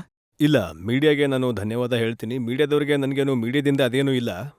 ಆದ್ರೆ ನಾನು ಆ ಫೋಟೋಗಳನ್ನ ನೋಡಿದ್ದೀನಿ, ಅದಕ್ಕೋಸ್ಕರ ನಾನು ಜುಡಿಷಿಯಲ್ ಎನ್ಕ್ವೈರಿ ಮಾಡಿಸಿದ್ದೀನಿ. ನನ್ನ ಮನಸ್ಸಲ್ಲೂ ನೋವಿದೆ ಆ ವಿಷಯದ ಬಗ್ಗೆ. ನಾನು ಕೂಡ ಆ ವಿಷಯನ ಒಪ್ಕೋತೀನಿ, ಅತಿರೇಕ ಆಗಿದೆ ಅಂತ. ಮತ್ತೆ ಜನರನ್ನ ಕೇಳಿದ್ರೆ ನಿಮಗೆ ಗೊತ್ತಾಗುತ್ತೆ ಏನಂದ್ರೆ ಎಷ್ಟು ವೇಗವಾಗಿ ಹರಿಯಾಣ ಅಭಿವೃದ್ಧಿ ಆಗ್ತಿತ್ತು. ಬಹುಶಃ ಕೆಲವು ಜನರಿಗೆ ಅರ್ಗಿಸ್ಕೊಳಕ್ ಆಗ್ತಿರ್ಲಿಲ್ಲ. ಹೂಡಾಜಿ, ನಿಮ್ಮ ವಿರುದ್ಧ ಸಂಚು ಮಾಡ್ತಿರುವಂತ ವ್ಯಕ್ತಿಗಳು ಯಾರು ಅನ್ನೋದನ್ನ ಹೇಳ್ಬಿಡಿ. ಏನಂದ್ರೆ ನಾನು ನಿಮಗೆ ಹೇಳಿದ್ದೀನಿ, ಜುಡಿಷಿಯಲ್ ಎನ್ಕ್ವೈರಿ ನಡೀತಿದೆ. ಮತ್ತೆ ಇದಕ್ಕಿಂತ ಜಾಸ್ತಿ ಕಮೆಂಟ್ ಮಾಡೋದು ನಾನು ಅನ್ಕೋತೀನಿ that is not in the instance of justice. ನೋಡಿ, ನನ್ನ ಹತ್ರ 7th ಆಗಸ್ಟ್ನ ಟ್ರಿಬ್ಯೂನ್ ಪತ್ರಿಕೆ ಇದೆ. ಅದ್ರಲ್ಲಿ ನೀವು ಹೇಳಿದ್ದೀರಾ ಏನಂದ್ರೆ, ಏನು ವೈಲೆಂಟ್ ಇನ್ಸಿಡೆಂಟ್ಸ್ ಆದ್ವೋ, ಏನು ಹಿಂಸೆ ಆಯ್ತೋ, ಇದು ಡೀಪ್ ಸೀಟೆಡ್ ಕಾನ್ಸ್ಪಿರಸಿ ಆಗಿತ್ತು. ಮತ್ತೆ ನೀವು ಇದನ್ನೂ ಹೇಳಿದ್ದೀರಾ ಏನಂದ್ರೆ, ಇದನ್ನ ಮಾಡಿರೋರು ಸಾಕಷ್ಟು ಜನ ನಿಮ್ಮವರೇ ಇದ್ರು, ನಿಮ್ಮದೇ ಪಾರ್ಟಿ ವ್ಯಕ್ತಿಗಳಾಗಿದ್ರು ಅಂತ. ಇಲ್ಲ, ನನ್ನ ಪಾರ್ಟಿಯವ್ರು ಯಾರ ಬಗ್ಗೆನೂ ಹೇಳಿಲ್ಲ. ಈ ಡಿಪಾರ್ಟ್ಮೆಂಟ್ ಯಾರದ್ದಿತ್ತೋ ಆ ಮಂತ್ರಿ ಏನಾದ್ರೂ ಸ್ವಲ್ಪನಾದ್ರೂ ಜವಾಬ್ದಾರಿ ತಗೊಂಡ್ರ? ಮುಂಚೆನೆ ನೆಗೋಷಿಯೇಷನ್ ನಡೀತಿತ್ತು ಅಲ್ವಾ? ಕಾರ್ಮಿಕ ಮಂತ್ರಿಯ ಆದೇಶಗಳ ಪ್ರಕಾರನೇ 6 ನೆಗೋಷಿಯೇಷನ್ ಆಯ್ತು. ನಾನ್ ನೋಡಿ ಕೇಳ್ಪಟ್ಟೆ ಏನಂದ್ರೆ, ನಿಮ್ಮ ಕಾರ್ಮಿಕ ಮಂತ್ರಿ ಏನಿದ್ದಾರೆ, ಲೇಬರ್ ಮಿನಿಸ್ಟರ್, ಅವರು ಜನರಿಗೆ ಮಿಸ್ಇನ್ಫಾರ್ಮ್ ಮಾಡಿದ್ರು, ಮಿಸ್ಗೈಡ್ ಮಾಡಿದ್ರು, ಅವರು ಅಲ್ಲಿಗೆ ಹೋಗಿರ್ಲಿಲ್ಲ ಆ ಜಾಗಕ್ಕೆ. ಇಲ್ಲ, ನಾನು ಹೋಗಿದ್ನಲ್ಲ, ಮುಖ್ಯಮಂತ್ರಿ ಹೋದಾಗ ಕಾರ್ಮಿಕ ಮಂತ್ರಿ ಏನ್ ಮಾಡ್ತಾರೆ, ನಾನು ಆ ಜಾಗಕ್ಕೆ ಹೋಗಿದ್ನಲ್ಲ. ಮತ್ತೆ ಇದು ನೀವು ತಪ್ಪಾಗಿ ಕೇಳ್ಬೋದು. ಆದ್ರೆ ಡಿಪಾರ್ಟ್ಮೆಂಟ್ ಕಾರ್ಮಿಕ ಮಂತ್ರಿ ಅವರದ್ದಲ್ವಾ? ಸರಿ ಇದೆ, ಡಿಪಾರ್ಟ್ಮೆಂಟ್ ನಾನು ಮುಖ್ಯಮಂತ್ರಿ ಆಗಿದ್ದೀನಿ. ಮತ್ತೆ ಯಾವಾಗ ಮುಖ್ಯಮಂತ್ರಿ ಹೋಗ್ತಾನೋ ಆಗ ಕಾರ್ಮಿಕ ಮಂತ್ರಿಯ ವಿಷಯ ಏನಿಲ್ಲ. ಬಾಕಿ ನಮ್ಮೆಲ್ಲ ಮಂತ್ರಿಗಳು ಸರಿ ಇದ್ದಾರೆ, ಮತ್ತೆ ಸರಿಯಾಗಿ ತಮ್ಮ ಜವಾಬ್ದಾರಿಯಿಂದ ಕೆಲಸ ಮಾಡ್ತಿದ್ದಾರೆ. ಕಾರ್ಮಿಕ ಮಂತ್ರಿಗೂ ಮುಖ್ಯಮಂತ್ರಿಗೂ ಆಗ್ಬರಲ್ವಂತೆ. ಇದನ್ನ ನೀವ್ ಹೇಳ್ತಿದ್ದೀರಾ. ಒಂದ್ ವೇಳೆ ನನ್ನ ಜೊತೆ ಅಂದ್ರೆ ಮುಖ್ಯಮಂತ್ರಿ ಜೊತೆ ಆಗ್ಬರಲ್ಲ ಅಂದ್ರೆ ಅವರು ಕಾರ್ಮಿಕ ಮಂತ್ರಿ ಹೇಗಾಗೋರಕ್ ಸಾಧ್ಯ? ಬಹುಶಃ ಸಾಕಷ್ಟು ಏನು ವಿಷಯಗಳಿವೆ ನಿಮ್ಮ ಮುಂದೆ ಬಂದಿಲ್ಲ. ಒಂದು ವಿಷಯ ನನ್ನ ಮುಂದೆ ಬಂತು ಹೂಡಾಜಿ, ಏನಂದ್ರೆ ನೀವು LK ಅಡ್ವಾಣಿ ಅವರಿಗೆ ಫೋನ್ ಮಾಡಿದ್ರಿ, ಮತ್ತೆ ಹೇಳಿದ್ರಿ ನಿಮ್ಮ ಕಡೆಯವ್ರಿಗೆ ಸಮಾಧಾನವಾಗಿರಿ, ಯಾಕಂದ್ರೆ ಇದರ ಪೂರ್ತಿ ಮೈಲೇಜನ್ನ ಕಮ್ಯುನಿಸ್ಟ್ ಅವ್ರು ತಗೊಂಡು ಹೋಗ್ಬಿಡ್ತಾರೆ ಅಂತ. ಏನಂದ್ರೆ ಇದನ್ನಂತೂ ನನ್ನ ಕೇಳಿದ್ರಿ ನೀವು, ನಾನಂತೂ ನಿರಾಕರಿಸ್ತೀನಿ. ಒಂದ್ ವೇಳೆ LK ಅಡ್ವಾಣಿ ಅವ್ರು ಹೇಳ್ಬಿಟ್ರೆ ನನ್ನ ಜೀವನದಲ್ಲಿ ಯಾವತ್ತಾದ್ರೂ ಅವ್ರ ಜೊತೆ ಫೋನಲ್ಲಿ ಮಾತಾಗಿದೆ ಅಂತ, ಆಗ ನಾನು ನಿಮ್ಮ ಮಾತನ್ನ ಒಪ್ಕೋತೀನಿ. ಇದು ವಿಷಯ ಬಿಟ್ಬಿಡಿ. ಆದ್ರೆ ಏನು ಕಮ್ಯುನಿಸ್ಟ್ ನಾಯಕರಿದ್ದಾರೋ ಅವ್ರ ಮನೆಗೆ ನೀವು ರಾತ್ರಿ 12 ಗಂಟೆ ನಂತರ ಹೋದ್ರಿ ರಾಜಿ ಒಂದ್ ವೇಳೆ ಇದು ಮಾಡ್ಕೊಳ್ಳೋಕೆ. ಕೂಡ ಸಾಬೀತಾಗೋಗ್ಬಿಟ್ರೆ ನಾನು ಯಾವುದೇ ಕಮ್ಯುನಿಸ್ಟ್ ನಾಯಕನ ಮನೆಗೆ ಹೋಗಿದ್ದೀನಿ ಅಂತ ಆಗ ನಾನು ರಾಜೀನಾಮೆ ಕೊಡಕ್ ತಯಾರಿದ್ದೀನಿ. ಯಾವುದೇ ಕಮ್ಯುನಿಸ್ಟ್ ನಾಯಕ ಇದನ್ನ ಹೇಳ್ಬಿಟ್ರೆ ಇವರು ನನ್ನ ಮನೆಗೆ ಬಂದಿದ್ರು ಅಂತ ಆಗ್ಲೂ ನಾನು ನಿಮ್ಮ ಮಾತನ್ನ ಒಪ್ಕೋತೀನಿ. ಹುಡಾಜಿ ಎಲ್ಲಾ ವಿಷಯಗಳು ಎಲ್ಲಿಂದ ಪತ್ರಿಕೆಗಳಲ್ಲಿ- ಎಲ್ಲಿ ವಿಷಯ ತರ್ತೀರ ನೀವು? ಈಗೆಲ್ಲ ವಿಷಯಗಳನ್ನ ಎಲ್ಲಿಂದ ಯಾರು ಕೊಡ್ತಾರ ನಿಮ್ಗೆ, ಯಾರು ಫೀಡ್ ಮಾಡ್ತಾರೆ ನನಗೆ ಇಲ್ಲ ಇಲ್ಲ ಇಲ್ಲ ಇದನ್ನ ಯಾರು ಫೀಡ್ ಮಾಡ್ತಿಲ್ಲ, ಇದು ನನ್ನ ಹತ್ರ ಇದೆ. ಫಸ್ಟ್ ಪತ್ರಿಕೆಗಳಲ್ಲಿ ಆಗಸ್ಟ್ನ ಬಂದಿದ್ಯಾ? ಹಿಂದೂ ಪತ್ರಿಕೆಯಲ್ಲಿ ಬಂದಿದೆ. ಪತ್ರಿಕೆಗಳಲ್ಲಿ ಬಂದಿದ್ಯಾ? ಈಗ ಅದಂತೂ ನಿಮ್ಗೆ ಗೊತ್ತಾಗಿರುತ್ತೆ, ನಾನೇನ್ ಹೇಳಿ.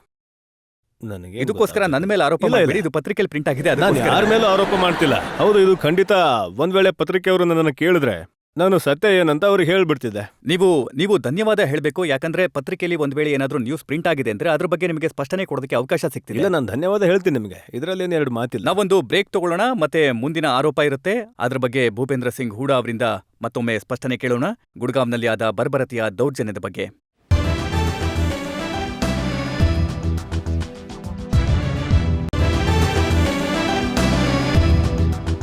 ಆಪ್ಗೆ ಅದಾಲತ್ನಲ್ಲಿ ಇವತ್ತು ನಾವು ಜನರ ಪರವಾಗಿ ಮೊಕದ್ದಮೆ ನಡೆಸ್ತಾ ಇದ್ದೇವೆ ಹರಿಯಾಣದ ಮುಖ್ಯಮಂತ್ರಿ ಭೂಪೇಂದ್ರ ಸಿಂಗ್ ಹೂಡಾ ಮೇಲೆ. ಆಪ್ಗೆ ಅದಾಲತ್ನಲ್ಲಿ ಮುಂದಿನ ಆರೋಪ ಭೂಪೇಂದ್ರ ಸಿಂಗ್ ಹೂಡಾ ಮೇಲೆ. ಆಪ್ಕಿ ಅದಾಲತ್ನಲ್ಲಿ ಹರಿಯಾಣದ ಮುಖ್ಯಮಂತ್ರಿ ಭೂಪೇಂದ್ರ ಸಿಂಗ್ ಹೂಡಾ ಮೇಲೆ ಇರುವ ಆರೋಪ. ಇವರು ಅಪರಾಧಿಗಳನ್ನ ಬಚಾವ್ ಮಾಡೋಕೆ ಪ್ರಯತ್ನ ಮಾಡಿದ್ರು. ಇದು ಸಿಪಿಎಂನ ಪಾಲಿಟ್ ಬ್ಯೂರೋದ ಆರೋಪ ಆಗಿದೆ. ಅವ್ರು ಏನ್ ಹೇಳ್ತಾರೆ ಅಂತಂದ್ರೆ, ಭೂಪೇಂದ್ರ ಸಿಂಗ್ ಹೂಡಾ ಮತ್ತು ಅವರ ಸರ್ಕಾರ ಪೊಲೀಸ್ ಮತ್ತು ಸರ್ಕಾರಿ ಅಧಿಕಾರಿಗಳನ್ನ ಕಾಪಾಡೋದಕ್ಕೆ ಪ್ರಯತ್ನ ಮಾಡ್ತಿದೆ ಅಂತ. ಇಲ್ಲ, ಇದು ತಪ್ಪಾದ ಆರೋಪ. ಇದು ಜುಡಿಷಿಯಲ್ ಎನ್ಕ್ವೈರಿ ಕೂತ್ ಮೇಲೆ ಯಾವ ವಿಷಯನೂ ಇಲ್ಲ. ಮತ್ ನಾನು ಹೇಳ್ದೆ, ನಮ್ಮ ಸರ್ಕಾರದ ನೀತಿ ಮತ್ತು ನಿಯತ್ತು ನಿಮಗೆ ಹೇಳಿದೀನಿ ಏನಂದ್ರೆ, ದೋಷಿಗೆ ಶಿಕ್ಷೆ ಕೊಡೋದು ನಮ್ಮ ಉದ್ದೇಶ, ಅದೇ ನಮ್ಮ ನೀತಿ. ಮತ್ತೆ ಸೀತಾರಾಮ್ ಯಚೂರಿ ಅವರು ಏನ್ ಹೇಳ್ತಾ ಇದ್ದಾರೆ ಅಂತಂದ್ರೆ, ನಿಮ್ಮ ಸರ್ಕಾರ ಏನಿದೆ ಅದು ವಿದೇಶಿ ಬಂಡವಾಳ ಮತ್ತೆ ಬಂಡವಾಳಶಾಹಿಗಳ ನೆರಳಲ್ಲಿ ಬದುಕ್ತಿದೆ ಅಂತ. ಈಗ ಇದನ್ನ ಸೀತಾರಾಮ್ ಯೆಚೂರಿಜಿ ಹೇಳಿದ್ದಾರೆ, ಅವ್ರು ನಮ್ಮ ಸ್ನೇಹಿತರಾಗಿದ್ದಾರೆ. ಈ ಮಾತನ್ನ ಬಂಗಾಳದ ಮುಖ್ಯಮಂತ್ರಿಗೆ ಅವರು ಹೇಳಲ್ಲ ಅಲ್ವಾ? ಬಂಗಾಳದಲ್ಲಂತೂ ಅವ್ರ ಪಾರ್ಟಿ ಸರ್ಕಾರ ಇದೆ, ಅಲ್ಲೂ ಕೂಡ ವಿದೇಶಿ ಬಂಡವಾಳ ಹೂಡಿಕೆ ಆಗ್ತಿದೆ. ಇಲ್ಲ, ಅವ್ರು ಹೇಳ್ತಿರೋದೇನೆಂದ್ರೆ, ಯಾವ ವ್ಯಕ್ತಿಗಳನ್ನ ಪ್ರೊಟೆಕ್ಟ್ ಮಾಡ್ತಾ ಇದ್ದೀರೋ, ಸರ್ಕಾರಿ ಅಧಿಕಾರಿಗಳನ್ನ, ಪೊಲೀಸ್ ಆಫೀಸರ್ಗಳನ್ನ, ಇದನ್ನ ವಿದೇಶಿ ಬಂಡವಾಳಶಾಹಿಗಳು ಹೇಳಿದಕ್ಕೆ ಮಾಡ್ತಿದ್ದೀರಾ ಅಂತ. ಇಲ್ಲ, ನಾನು ಯಾರು ಹೇಳಿದ್ದಕ್ಕೂ ಮಾಡ್ತಿಲ್ಲ, ಯಾರು ಹೇಳೋಕ್ಕೂ ಆಗಲ್ಲ. ಆದ್ರೆ ಇದು ನಮ್ಮ ಕರ್ತವ್ಯ ಆಗಿದೆ, ಮತ್ತು ಅದೇ ಕಾರಣಕ್ಕೆ ಜುಡಿಷಿಯರಿ ಎನ್ಕ್ವೈರಿ ಮಾಡಿಸಿದ್ದು. ಒಳ್ಳೆ ವಾತಾವರಣ ರಾಜ್ಯದಲ್ಲಿ ಇರ್ಲಿ ಅಂತ, ಕಾನೂನು ಸುವ್ಯವಸ್ಥೆ ಇರ್ಲಿ ಅಂತ, ಎಲ್ಲರೂ ಕಾನೂನನ್ನ ಪಾಲಿಸ್ಲಿ, ಮತ್ತೆ ಕಾನೂನಿನ ಲೆಕ್ಕದಲ್ಲೇ ಜನರಿಗೆ ಶಿಕ್ಷೆ ಕೂಡ ಸಿಗ್ಲಿ ಅಂತ. ಏನು ಎನ್ಕ್ವೈರಿ ನೀವು ಕೂರ್ಸಿದಿರೋ ಅದು ಕೇವಲ ತಮ್ಮ ಅಧಿಕಾರಿಗಳಿಗೋಸ್ಕರನಾ? ಆಡಳಿತಾತ್ಮಕ ಅಧಿಕಾರಿಗಳಿಗೋಸ್ಕರನಾ? 64 ಜನರ ಮೇಲೆ ಯಾರು ಹೋಂಡಾದ್ ನೌಕರರಾಗಿದ್ದಾರೆ ಅವ್ರ ಮೇಲೆ ಕೇಸ್ ಇವತ್ತಿಗೂ ದಾಖಲಾಗಿದೆ. ಮತ್ತೆ ಯಾರು ಮುಕ್ತವಾಗಿ ಲಾಠಿ ಬೀಸಿ ಕಾಣಿಸ್ಕೊಂಡಿದ್ರಲ್ಲ ಅವ್ರ ಮೇಲೆ ಕೇಸ್ ದಾಖಲಾಗಿಲ್ಲ. ಮತ್ತೆ ಅದಕ್ಕೇನ್ ಪ್ರೂಫ್ ಬೇಕು? ನಾನ್ ಇನ್ನೊಂದ್ ವಿಷಯ ನಿಮ್ಮನ್ ಕೇಳಕ್ ಇಷ್ಟಪಡ್ತೀನಿ. ಅದೇನಂದ್ರೆ, ನೀವು ಇತ್ತೀಚೆಗೆ ಘೋಷಣೆ ಮಾಡಿದ್ರಿ, ಪತ್ರಿಕೆಗಳ ಮೂಲಕ ನಿಮ್ ಹೇಳಿಕೆನ ನಾವು ಓದಿದ್ವಿ. ಏನಂದ್ರೆ, ಯಾರು ಆಡಳಿತಾತ್ಮಕ ಅಧಿಕಾರಿಗಳು ಇನ್ವಾಲ್ವ್ ಆಗಿದ್ರೋ, ಯಾರು ಸೀಟ್ನಲ್ಲಿದ್ರೋ ಅವ್ರನ್ನ ಪೂರ್ತಿ ರಜೆ ಮೇಲ್ ಕಳಿಸ್ಲಾಗತ್ತೆ ಅಂತ. ಆದ್ರೆ ಇವತ್ತಿಗೂ ಅವರು ದೊಡ್ಡ ದೊಡ್ಡ ಹುದ್ದೆಗಳ ಮೇಲೆ ಅಲ್ಲೇ ಇದ್ದಾರೆ. ಇದು ಅವ್ರಿಗೆ ಕ್ರೆಡಿಟ್ ಕೊಟ್ಟಿರೋದಾ? ಇಲ್ಲ, ಇದು ನಿಮಗೆ ತಪ್ಪಾದ ವಾರ್ತೆ ಬಂದಿದೆ. ಇದು ತಪ್ಪಾದ ವಾರ್ತೆ ಆಗಿದೆ. ಗುಡ್ಗಾಂವ್ನಲ್ಲಿ ಅವರಲ್ಲಿ ಡೆಪ್ಯೂಟಿ ಕಮಿಷನರ್ ಕೂಡ ಇಲ್ಲ, ಅಲ್ಲಿ SP ಕೂಡ ಇಲ್ಲ. ಇಲ್ಲ, ಗುಡ್ಗಾಂವ್ನಲ್ಲಿ ಇರಲ್ಲ, ಆದ್ರೆ ಎಲ್ಲಿದ್ದಾರೋ ಅವರು ಅಲ್ಲಿ ಸರ್ಕಾರಿ ಹುದ್ದೆನಲ್ಲಿ ಈಗ್ಲೂ ಕೂತಿದ್ದಾರೆ ಅಂದ್ರೆ ತಮ್ಮ ಪ್ರಭಾವನ ಬಳಕೆ ಮಾಡ್ತಾರೆ ಅಂತಲ್ವಾ? ಅದಂತೂ ಜುಡಿಷಿಯಲ್ ಎನ್ಕ್ವೈರಿ ಮೇಲೆ ಯಾರ ಪ್ರಭಾವನೂ ಇರಲ್ಲ. ಮತ್ತೆ ಏನು ಈ ಜುಡಿಷಿಯಲ್ ಎನ್ಕ್ವೈರಿ ಇದೆಯೋ, ಇದು ಏನು ನಮ್ಮ ಕಮ್ಯುನಿಸ್ಟ್ ಪಾರ್ಟಿಯ ನಾಯಕರಿದ್ದಾರೋ ಅವ್ರು ಕೂಡ ಬೇಡಿಕೆ ಇಟ್ಟಿದ್ರು, ಎಲ್ರೂ ಬೇಡಿಕೆ ಇಟ್ಟಿದ್ರು. ಮತ್ತೆ ಇದೆಲ್ಲದಕ್ಕೂ ನಾನು ಒಪ್ಪಿದ್ದೀನಿ. ಮತ್ತೆ ಇದು ನ್ಯಾಯಯುತವಾದ ನಿರ್ಧಾರ ಆಗಿದೆ. ಮತ್ತೆ ದೋಷಿಯನ್ನ ನಿರ್ಧಾರ ಮಾಡೋದಕ್ಕೆ ಇದಕ್ಕಿಂತ ದೊಡ್ಡ ಅಸ್ತ್ರ ಸರ್ಕಾರದ ಹತ್ರ ಯಾವುದೂ ಇರಲಿಲ್ಲ. ಆದ್ರೆ ಹೂಡಾಜಿ, ಇದು ಅವರ ಮಾತು. ಏನಂದ್ರೆ, ಇದು ದ್ವಿಮುಖ ನೀತಿ ಅಲ್ವಾ? ಯಾರು ಅಧಿಕಾರಿಗಳಿದ್ದಾರೋ ಅವ್ರನ್ನಂತೂ ನೀವು ಟ್ರಾನ್ಸ್ಫರ್ ಮಾಡ್ತೀರಾ, ಮತ್ತೆ ಯಾರು ವರ್ಕರ್ಸ್ ಇದ್ದಾರೋ ಅವರ ಮೇಲೆ ಪೊಲೀಸ್ ಕೇಸ್ ಆಗತ್ತೆ. ಇಲ್ಲ, ನಾನು ವರ್ಕರ್ಗಳ ಬಗ್ಗೆ ಹೋಂಡಾದಿಂದ ನಿರ್ಧಾರ ಮಾಡಿಸಿದ್ದೀನಿ. ಯಾಕಂದ್ರೆ ಪ್ರಶ್ನೆ ಆ ಇಲ್ಲ, ಸಮಯದಲ್ಲಿ ಪ್ರಶ್ನೆ ಏನು ಅಂತಂದ್ರೆ, ನೋಡಿ, ಅದೇ ಸಮಯದಲ್ಲಿ ಯಾರಿದ್ದಾರೋ ಅವರ ವಿರುದ್ಧ ಪೊಲೀಸ್ ಕೇಸ್ ಆಗಿದ್ಯಾ ಇಲ್ವಾ? ಇಲ್ಲ, ಪೊಲೀಸ್ ಕೇಸಸ್ ಇವೆ, ಆದ್ರೆ ನಾನು ಅವರ ನಿರ್ಧಾರ ಮಾಡಿಸಿದ್ದೀವಿ. ಮತ್ತೆ ವಕೀಲರು ಹೇಳಿಕೆ ಕೊಟ್ಟಿದ್ದಾರೆ, ಏನಂದ್ರೆ ನಮ್ಗೆ ಅವ್ರ ವಿರುದ್ಧ ಯಾವುದು ಇಲ್ಲ ಅಂತ. And I have already declared we will withdraw those cases also as demanded by workers. ಅಂದ್ರೆ ನೀವಿವತ್ತು ಪಬ್ಲಿಕ್ಗೆ ಆಶ್ವಾಸನೆ ಕೊಡ್ತಾ ಇದ್ದೀರಾ ಏನಂದ್ರೆ, ಆ 64 ವರ್ಕರ್ಸ್ ಏನಿದ್ದಾರೆ ಅವರ ವಿರುದ್ಧ ಏನು ಕ್ರಿಮಿನಲ್ ಕೇಸಸ್ ಇದೆ ಅವನ್ನ ವಿಡ್ರಾ ಮಾಡ್ಲಾಗತ್ತೆ ಅಂತ? ನಾನು ಹೇಳಿದ್ನಲ್ವಾ, ಅವರ ಜಾಮೀನ್ ಮಾಡಿಸಿದ್ದೀನಿ ಅಂತ. ಇಲ್ಲ, ಜಾಮೀನಲ್ಲ, ಹಾ, ಅವರ ಕೇಸಸ್ ವಿಡ್ರಾ ಮಾಡ್ಲಾಗತ್ತಾ? ಅದಂತೂ ಕೋರ್ಟ್ನ ಕೆಲಸ. ಆದ್ರೆ ನಾವು ಇಷ್ಟಪಡ್ತೀವಿ. ಇವಾಗ ಯಾವಾಗ ನಿರ್ಧಾರ ಆಗೋಗಿದೆಯೋ ಅವರದು ಒಳ್ಳೆ ವಿಷಯ.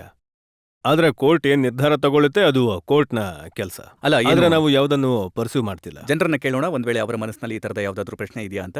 ಕನ್ವರ್ ದಿಲೀಪ್ ಸಿಂಗ್, ಫರೀದಾಬಾದಿಂದ ಬಂದಿದ್ದೀನಿ, ಸರಿ. ವಕೀಲ ವೃತ್ತಿಲಿ. ಸರಿ, ನಾನು ಕೇಳಿ. ಮಾನ್ಯ ಮುಖ್ಯಮಂತ್ರಿ ಅವ್ರನ್ನ ಕೇಳೋಕ್ ಇಷ್ಟಪಡ್ತೀನಿ. ಏನಂದ್ರೆ 64 ಕಾರ್ಮಿಕರ ವಿರುದ್ಧ ಅಂತೂ ಮೊಕದ್ದಮೆ ದಾಖಲಿಸಿದ್ರಿ. ಮತ್ತೆ ಯಾವ ಅಧಿಕಾರಿಗಳು ಜವಾಬ್ದಾರರಾಗಿದ್ರೋ ಅವ್ರನ್ನ ಬರೀ ಟ್ರಾನ್ಸ್ಫರ್ ಮಾಡಿದ್ರಿ. ಅವ್ರನ್ನಂತೂ ಜುಡಿಷಿಯಲ್ ಇನ್ಕ್ವೈರಿ ಅಡಿಯಲ್ಲಿ ಮಾನ್ಯ ಮುಖ್ಯಮಂತ್ರಿಜಿ ಬಚಾವ್ ಮಾಡ್ತಿದ್ದಾರೆ. ಮತ್ತೆ ಏನು ಕಾರ್ಮಿಕರು ಅವ್ರ ಜೊತೆ ಬರ್ಬರತೆಯಾಗಿ ಇಷ್ಟೊಂದು ಅದನ್ನ ಮಾಡ್ಲಾಗಿದೆ, ಹೊಡೆದಾಟ ಬಡದಾಟ, ಅವ್ರ ವಿರುದ್ಧ ಇಮಿಡಿಯೇಟ್ ಮೊಕದ್ದಮೆ ದಾಖಲಿಸಲಾಗಿದೆ. ಒಂದೋ ಆ ಅಧಿಕಾರಿಗಳ ವಿರುದ್ಧ ಕೂಡ ಮೊಕದ್ದಮೆ ದಾಖಲಾಗಬೇಕಿತ್ತು, ಇಲ್ಲ ಅಂದ್ರೆ ಈ ಕಾರ್ಮಿಕರ ವಿರುದ್ಧ ಮೊಕದ್ದಮೆ ದಾಖಲಾಗಬಾರ್ದಿತ್ತು. ಈ ಎರಡೂ ವಿಷಯಗಳು ಇವೇನಿದಾವೆ ಇದಕ್ಕೆ ನನಗೆ ಉತ್ತರ ಕೊಡು. ಏನಂದ್ರೆ ಏನು ನೌಕರರ ವಿರುದ್ಧ ಮೊಕದ್ದಮೆ ದಾಖಲಾಗಿದೆಯೋ ಅದು ನಾನು ಜುಡಿಷಿಯಲ್ ಎನ್ಕ್ವೈರಿ ಅನೌನ್ಸ್ ಮಾಡೋಕ್ಕೂ ಮುಂಚೆನೇ ಆಗಿದೆ.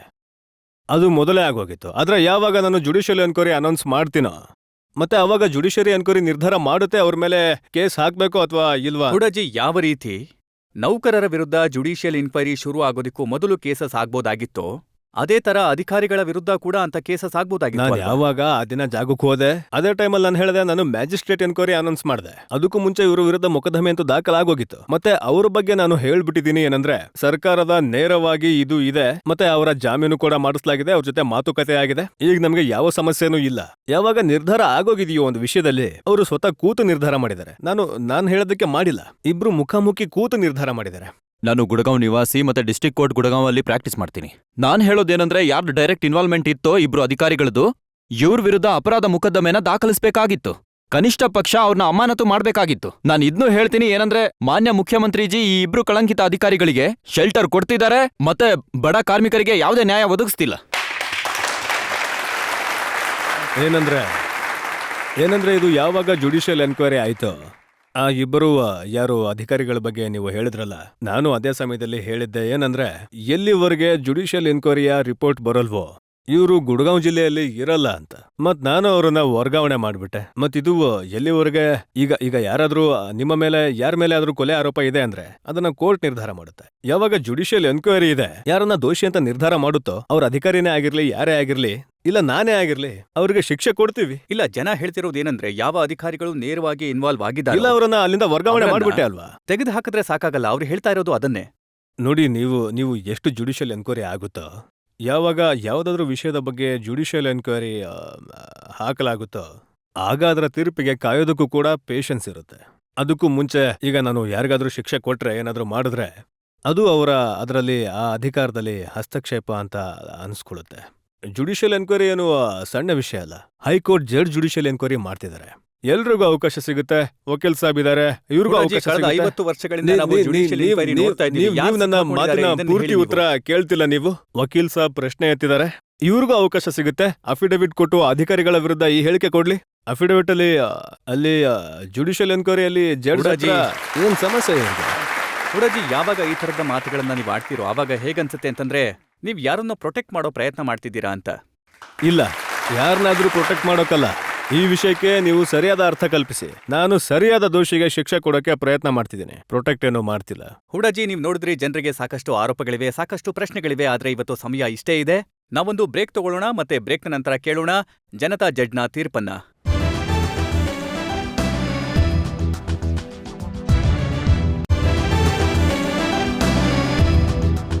ಆಪ್ಗೆ ಅದಾಲತ್ನಲ್ಲಿ ಇವತ್ತು ನಾವು ಹರಿಯಾಣದ ಮುಖ್ಯಮಂತ್ರಿಯಿಂದ ಸ್ಪಷ್ಟನೆ ಕೇಳಿದ್ವಿ. ಪೊಲೀಸರ ದೌರ್ಜನ್ಯದ ಬಗ್ಗೆ ಏನು ಜುಲೈ 25ರಂದು ಗುಡ್ಗಾಂವ್ನಲ್ಲಿ ವರ್ಕರ್ಸ್ ಮೇಲೆ ಆಗಿತ್ತು. ಆ ಫೋಟೋಗಳನ್ನ ಟಿವಿನಲ್ಲಿ ಇಡೀ ಪ್ರಪಂಚವೇ ನೋಡಿತ್ತು. ನಾವು ಆರೋಪ ಮಾಡಿದ್ವಿ, ನಾವು ಹರಿಯಾಣದ ಮುಖ್ಯಮಂತ್ರಿಯ ಸ್ಪಷ್ಟನೆ ಕೇಳಿದ್ವಿ. ಈಗ ಸಮಯ ಆಗಿದೆ ಇವತ್ತಿನ ವಿಚಾರಣೆ ಮೇಲೆ ಇವತ್ತಿನ ಜಡ್ಜ್ ಅನುಪಮ್ ಗೋಸ್ವಾಮಿ ಅವರ ತೀರ್ಪಿಗೆ. ನೀವು ಹರಿಯಾಣದ ತುಂಬಾ ದೊಡ್ಡ ಮಹಾರಥಿ ರಾಜಕಾರಣಿಯಾಗಿದ್ದೀರಾ.